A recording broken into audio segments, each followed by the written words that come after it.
Assalamualaikum warahmatullahi wabarakatuh. Salam sejahtera, Om Swastiastu, Rahayu, Sagung Dumadi.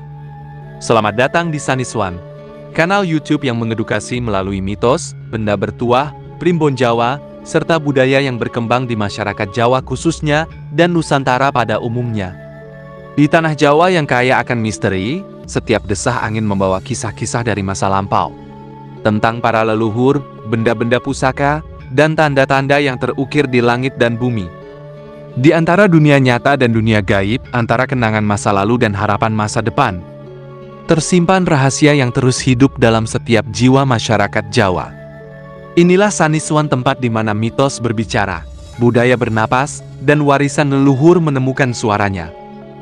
Kali ini saya akan memberikan informasi tentang 5 batu akik yang konon berhodam penundukan.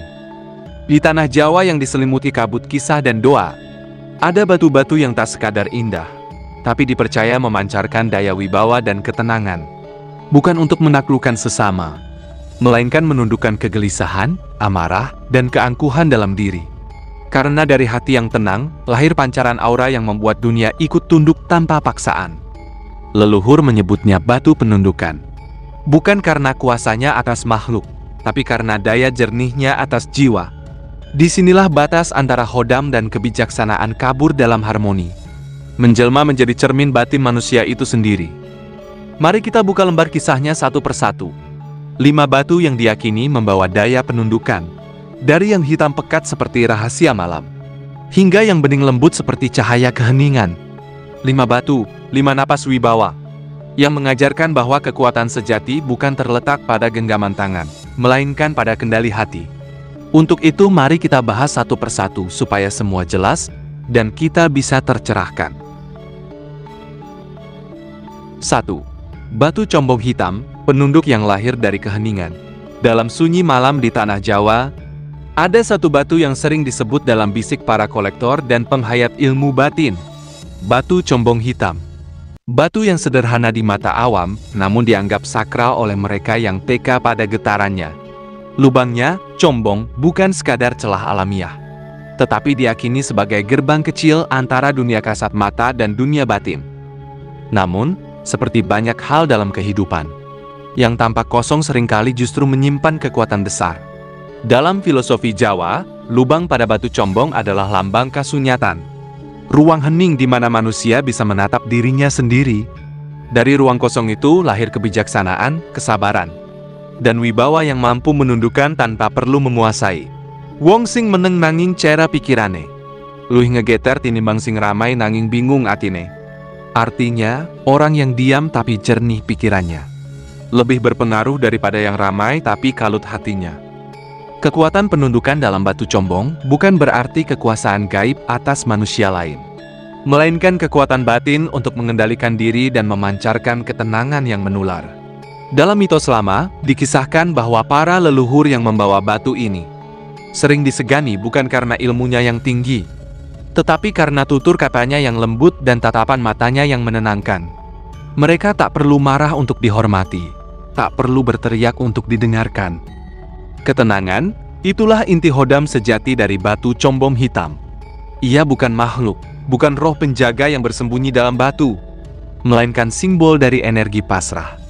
Daya yang muncul ketika manusia tidak lagi melawan arus hidup, melainkan menyatu dengannya. Dalam istilah kebatinan Jawa, itu disebut nrimo ing pandum, menerima dengan ikhlas tanpa kehilangan arah perjuangan. Secara fisik, batu combong hitam tampak misterius. Hitam pekat dengan lubang alami yang menembus sisi lain batu. Namun bagi mereka yang memahami simbol, lubang itu adalah mata batin, tempat masuknya kesadaran. Di sanalah manusia belajar bahwa kekosongan bukanlah kelemahan, melainkan ruang untuk memahami dunia dengan cara yang lebih dalam. Dalam tradisi tertentu, batu ini sering dijadikan pamor wibawa, dibawa oleh pemimpin, pedagang, atau siapa saja yang ingin auranya disegani. Namun bagi para bijak Jawa, kekuatan itu hanyalah cermin. Jika hati seseorang masih diliputi kesombongan, batu ini akan menjadi kosong dan tidak berdaya. Tapi jika ia memiliki hati tenang, rendah diri, dan jernih, energinya akan memantulkan wibawa yang membuat orang lain merasa tentram di dekatnya. Hodam sejati ora anan jaba, nanging ana jero ati. Artinya, hodam sejati bukan di luar, melainkan di dalam hati. Dari sudut pandang simbolik, batu combong hitam mengajarkan ilmu penundukan diri, menundukkan ego, amarah, dan rasa ingin menguasai. Karena sejatinya, siapapun yang mampu menundukkan dirinya, akan secara alami mampu menenangkan orang lain. Aura ketenangan itu yang sering disalahartikan sebagai daya penundukan gaib. Padahal ia hanyalah resonansi jiwa yang damai. Banyak kisah beredar tentang batu combong yang ditemukan di tepi sungai atau di dasar tanah tua. Dijaga oleh getaran yang lembut namun kuat. Beberapa orang percaya bahwa batu ini berkhoda malaikat penjaga aura. Namun tafsir yang lebih universal menyebutnya sebagai batu refleksi spiritual. Simbol keterhubungan manusia dengan kesunyian semesta. Bila dipegang dengan niat yang lurus, batu ini mengajarkan keteguhan tanpa kekerasan, karisma tanpa kesombongan, dan pengaruh tanpa paksaan. Ia tidak memerintah dunia luar, tapi menata dunia dalam diri.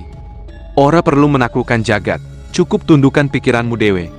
Artinya, tak perlu menaklukkan dunia, cukup tundukkan pikiranmu sendiri. Maka, batu combong hitam bukan sekadar pusaka mistik, melainkan guru sunyi bagi siapapun yang mau belajar arti ketenangan.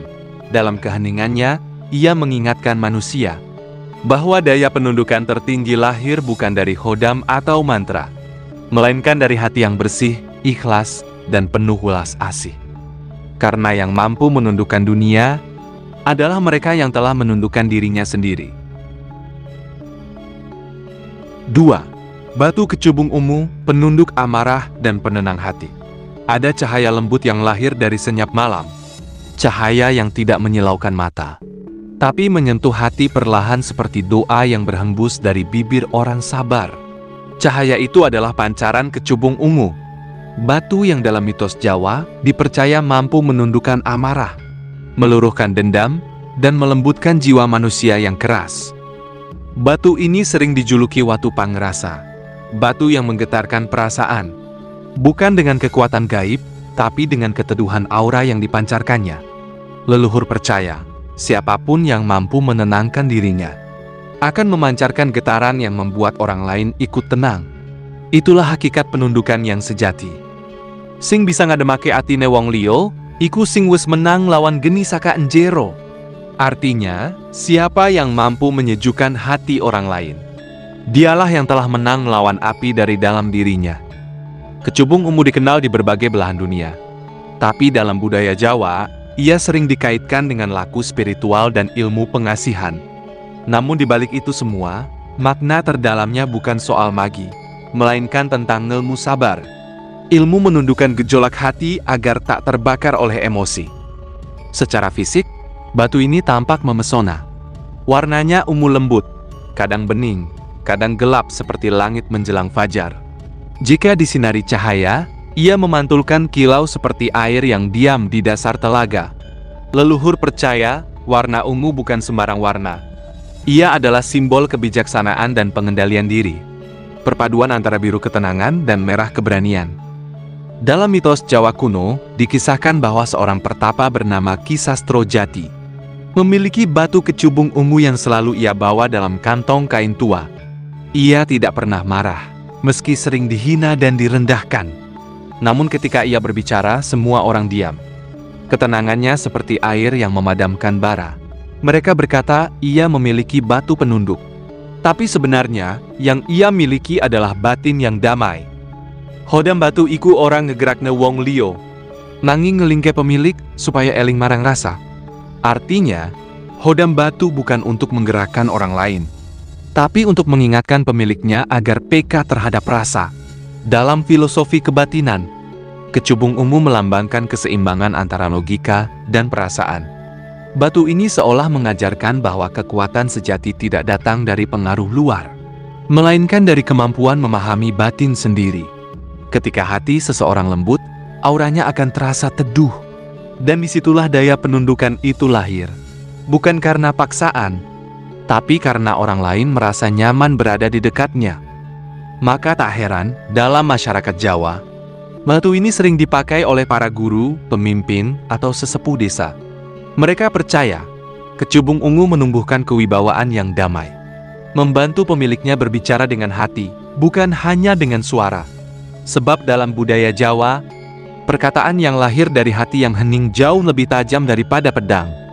Bagi sebagian orang modern, kecubung ungu dianggap sebagai batu penenang pikiran.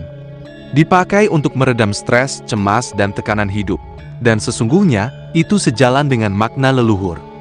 Batu ini bukan alat penundukan orang lain, melainkan pengingat agar manusia tidak ditundukkan oleh dirinya sendiri. Sapasing bisa ngendaleni nesu, bakal menang tanpa pertempuran. Artinya, siapa yang bisa mengendalikan amarah, akan menang tanpa peperangan. Jadi, ketika seseorang membawa kecubung ungu dengan hati yang tulus, ia membawa keteduhan itu kemanapun ia pergi. Wibawanya tak perlu ditunjukkan, pengaruhnya tak perlu dipaksakan. Ia hanya hadir, dan kehadirannya sudah cukup menenangkan. Dalam keheningan, kecubung ungu berbisik pelan. Tenangkan hatimu sebelum dunia memaksamu untuk diam. Sebab batu ini bukan sekadar kristal keindahan, melainkan guru kecil yang mengajarkan ilmu pasrah tanpa menyerah. Dan begitulah, kecubung ungu menjadi simbol dari penundukan yang paling lembut. Menundukkan dunia dengan kelembutan jiwa, dan menguasai kehidupan dengan kesabaran yang tak terbatas. 3. Batu Galih Kelor, wibawa satria penunduk tanpa suara. Dalam gelapnya rimba dan sunyinya malam, ada sejenis kayu yang dipercaya menyimpan getaran gaib paling tua di tanah Jawa. Ia bukan kayu biasa, melainkan Galih Kelor, inti dari pohon kelor yang telah menua dan mengeras, kemudian bertransformasi menjadi batu alam penuh rahasia. Bagi sebagian orang, batu ini hanyalah potongan kayu membatu. Tapi bagi mereka yang hidup dalam dunia rasa, batu ini seperti menyimpan hembusan napas para leluhur. Ia disebut batu penunduk, bukan karena mampu memaksa, melainkan karena memancarkan aura wibawa alami, yang membuat orang segan tanpa tahu sebabnya. Sing menunduk ora tansah kalah. Kadang mang wong sing ora butuh menang, artinya yang menunduk belum tentu kalah. Kadang dia hanya tidak butuh kemenangan. Batu Galih Kelor sering disebut sebagai batu satria halus. Ia tidak bersinar mencolok, warnanya hitam pekat atau coklat tua. Tetapi di balik kesederhanaan warnanya tersimpan energi keteguhan dan ketenangan. Batu ini dipercaya sebagai simbol dari jiwa pradana luhur. Jiwa yang teguh dalam pendirian, namun lembut dalam sikap dan kata. Konon dalam mitos Jawa kuno, ada seorang pendekar bernama Ki Prabangkara yang dikenal dengan kesaktiannya. Namun kehebatan sejatinya bukan pada ilmu kanuragan, melainkan pada wibawa yang membuat musuh enggan menghunus senjata. Dalam kesehariannya, Ki Prabangkara selalu membawa sebutir batu hitam kecil. Batu yang katanya berasal dari galih pohon kelor tua di puncak gunung. Ia berkata, "Batu ini mengingatkanku agar tak perlu keras untuk menjadi kuat." Dan memang demikianlah filosofi dari Galih Kelor. Batu ini tidak bekerja dengan cara memerintah, tetapi dengan cara menggetarkan. Ia memantulkan keheningan yang tegas, seperti mata air yang tak berbicara, namun menenangkan siapapun yang menatapnya. Dalam dunia mistik Jawa, Galih Kelor dipercaya membawa kasekten ales, kekuatan halus yang membuat seseorang disegani tanpa menebar ancaman. Pemilik batu ini diyakini mudah mendapatkan kepercayaan, dihormati oleh kawan maupun lawan, karena aura dalam dirinya seolah memancarkan ketenangan yang kuat. Tak heran bila banyak pemimpin, guru, atau prajurit masa lalu menjadikan batu ini sebagai pegangan spiritual. Kuat ora ateges ngalahake wong liya, nanging nguasani awake dhewe nalika kudu sabar. Artinya, kuat bukan berarti mengalahkan orang lain, melainkan mampu menguasai diri ketika harus sabar. Batu ini juga dianggap penolak niat buruk, karena dalam mitosnya, kayu kelor adalah bahan yang mampu menetralkan ilmu hitam. Maka versi batunya, Galih Kelor diyakini memiliki kemampuan yang sama, melindungi pemiliknya dari energi negatif, baik yang datang dari manusia maupun dari makhluk halus. Namun kawan, perlu diingat, keajaiban sejati dari batu ini bukan pada bentuknya, melainkan pada niat dan sikap orang yang memilikinya. Batu Galih Kelor hanyalah perantara rasa. Ia memperkuat yang sudah ada di dalam diri. Jika hati seseorang bersih dan niatnya tulus, maka wibawanya akan terasa semakin dalam. Batu ini seperti guru yang tak berbicara. Tapi setiap kilau hitamnya menyiratkan pesan, tenanglah, karena ketenangan itulah kekuatan. Dan disitulah letak penundukan sejati. Bukan menundukkan orang lain, melainkan menundukkan gelombang ego yang sering bergejolak di dada manusia. Dalam kebijaksanaan Jawa, Galih Kelor dianggap simbol dari watak satria sejati. Tidak gemar menunjukkan kekuasaan, tidak mudah tersulut amarah, tapi selalu siap berdiri ketika kebenaran Seorang tua di lereng gunung, Lau pernah berkata, "Barang siapa membawa Galih Kelor dengan hati yang jernih, ia akan dihormati bukan karena batunya, tapi karena batinnya." Dan begitulah, batu ini bukan sekadar jimat penundukan, tetapi pengingat bahwa kewibawaan lahir dari keheningan yang dalam. Dari kesadaran bahwa kekuatan sejati tak pernah butuh sorotan. Galih Kelor, batu yang sederhana di mata, namun megah dalam makna. Batu satria yang menundukkan dunia tanpa suara, dan menenangkan hati dengan keteguhan yang tak tergoyahkan. 4. Batu Sulaiman, pancaran hikmah dan wibawa raja bijaksana. Dalam lintasan sejarah dan mitos Timur Tengah hingga Tanah Jawa, nama Sulaiman selalu diiringi kisah kebijaksanaan, kekuasaan, dan penundukan tanpa peperangan. Raja para jin dan manusia itu bukan dikenal karena pedangnya, melainkan karena doanya yang menggetarkan langit. Dari situlah batu ini mendapatkan namanya. Batu Sulaiman, batu yang diyakini membawa getaran kebijaksanaan dan daya pengaruh yang menundukkan hati, bukan tubuh. Batu Sulaiman hadir dalam banyak rupa. Ada yang berwarna kuning keemasan, ada pula yang merah kecoklatan. Namun yang paling dicari adalah yang bermata, seolah menatap dari dalam. Simbol dari pandangan tajam dan batin yang jernih. Di kalangan spiritual Jawa, batu ini sering disebut watu pangrasa, yakni batu yang hidup dalam rasa. Karena diyakini bisa membantu pemiliknya membaca getaran suasana dan niat manusia di sekitarnya. Wibawa ora asal saka pangkat utawa gelar, nanging sakarasa sing nyawiji marang kabecikan. Artinya, wibawa bukan datang dari jabatan atau gelar, melainkan dari rasa yang menyatu dengan kebaikan. Mereka yang memakai batu Sulaiman sering digambarkan sebagai pribadi yang kalem, tapi berpengaruh, berbicara lembut, namun suaranya membawa keyakinan. Batu ini dianggap mampu menumbuhkan daya karisma, membuat seseorang disegani tanpa perlu meninggikan suara. Dalam mitos yang tersebar di pesantren, padepokan, dan lingkar kebatinan Jawa, batu ini sering disebut sebagai batu penerang batin, membuka jalur intuisi dan kecerdasan spiritual. Konon di masa silam, para ulama dan pemimpin tanah Jawa menjadikan batu Sulaiman sebagai cincin kebijaksanaan, bukan untuk kekuasaan, tapi untuk ngelingake hati, mengingatkan hati agar tidak sombong ketika dipercaya memimpin. Sebab dalam legenda, Raja Sulaiman pernah kehilangan cincin yang memberi wibawanya. Dan di masa kehilangan itu ia belajar bahwa kekuasaan sejati bukan di batu, tapi di hati yang bersih. Dari sanalah filosofi batu Sulaiman menjadi sangat dalam. Ia bukan sekadar simbol penundukan, melainkan pengingat bahwa penundukan sejati adalah kemampuan untuk tidak dikuasai oleh ambisi. Ia mengajarkan bahwa keagungan tidak lahir dari kemenangan, tetapi dari keseimbangan antara nalar dan nurani. Batu ini dipercaya memancarkan aura yang menenangkan, menetralkan emosi di sekelilingnya, dan membuat pembicaraan yang keras menjadi lembut tanpa paksaan. Dalam dunia metafisik, batu Sulaiman dianggap selaras dengan unsur ether, unsur kelima yang tak terlihat namun menghubungkan semua yang hidup. Ia menjadi jembatan antara pikiran dan hati, antara manusia dengan energi halus alam semesta. Sapa sing bisa ngrungokake sepi, bakal dingerteni kabeh suara. Artinya, siapa yang mampu mendengar kesunyian, ia akan memahami semua suara. Itulah sebabnya, batu ini banyak dijadikan sarana meditasi atau tirakat batin. Beberapa orang Jawa meyakini bahwa dengan membawa batu Sulaiman, pikiran akan lebih jernih, langkah lebih mantap, dan kata-kata yang keluar akan memiliki daya yang menenangkan. Namun sebagaimana semua benda bertuah dalam tradisi Nusantara, dayanya hanya akan bekerja selaras dengan niat dan laku si pemiliknya. Batu ini tidak tunduk pada ego, tetapi menyatu dengan jiwa yang tahu bagaimana menempatkan diri. Bagi orang yang penuh amarah dan keangkuhan, batu Sulaiman justru menjadi cermin yang menampakkan sisi dirinya sendiri.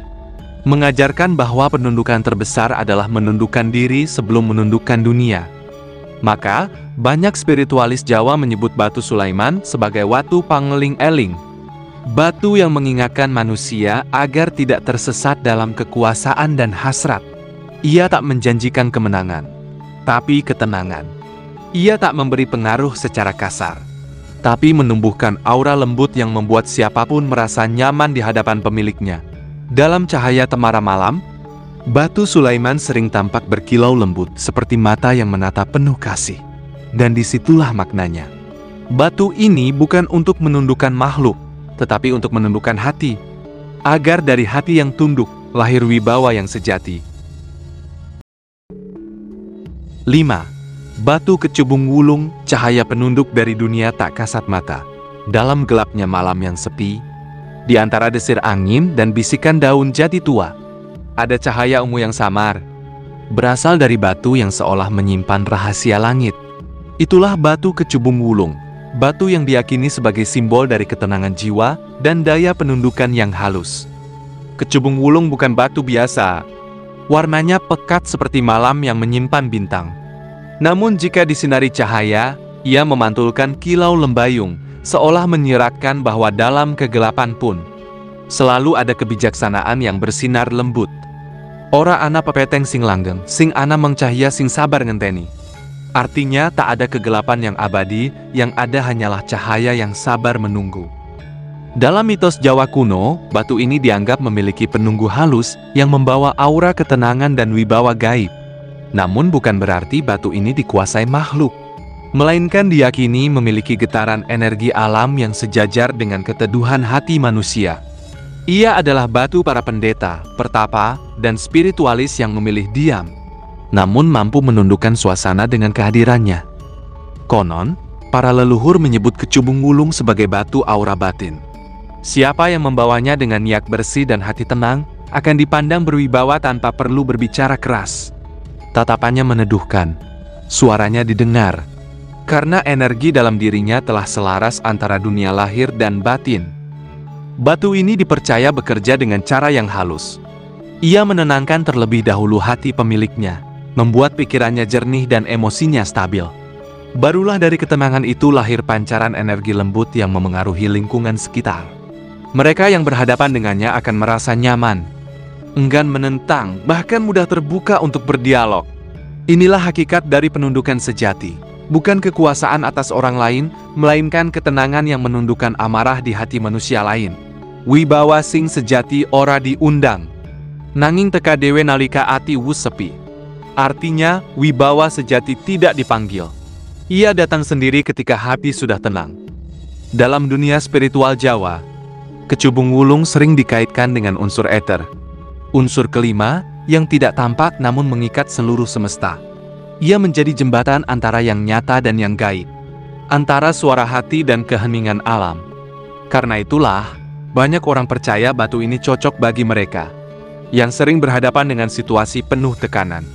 Karena Kecubung Wulung membantu menyejukkan batin tanpa kehilangan kendali diri. Ada pula kisah lama dari lereng Gunung Merapi tentang seorang empu bernama Ki Wulung Resmi, yang konon mampu menghentikan amukan pasukan hanya dengan tatapan matanya. Dikisahkan, di jarinya tersemat cincin berisi batu ungu gelap, yang disebutnya sebagai batu penunduk tanpa kata. Bukan karena kekuatan gaib yang ia miliki, melainkan karena getaran wibawa dan kesabaran yang terpancar dari hatinya, disatukan oleh energi batu itu. Dari sinilah muncul kepercayaan bahwa Kecubung Wulung adalah batu penyeimbang antara rasa dan nalar. Ia menuntun manusia untuk tidak menundukkan lewat kekuatan, melainkan lewat keikhlasan dan kebijaksanaan. Batu ini mengajarkan bahwa untuk menjadi pemimpin sejati, seseorang harus lebih dulu menaklukkan dirinya sendiri. Dalam pandangan mistik, batu ini juga disebut penyerap amarah, karena diyakini dapat menetralkan energi panas di sekitar pemakainya. Bila seseorang mudah tersulut emosi, maka getaran Kecubung Wulung dipercaya mampu meredamnya, mengubah panas menjadi teduh, dan kegelisahan menjadi ketenangan batin. Namun kawan, sebagaimana semua batu bertuah, kecubung wulung bukanlah jaminan kekuatan, melainkan cermin dari niat pemiliknya. Jika hatinya tenang, maka aura batunya akan memancar lembut. Jika hatinya keruh, maka cahayanya pun redup. Ia hanya memperkuat getaran yang sudah ada di dalam diri manusia.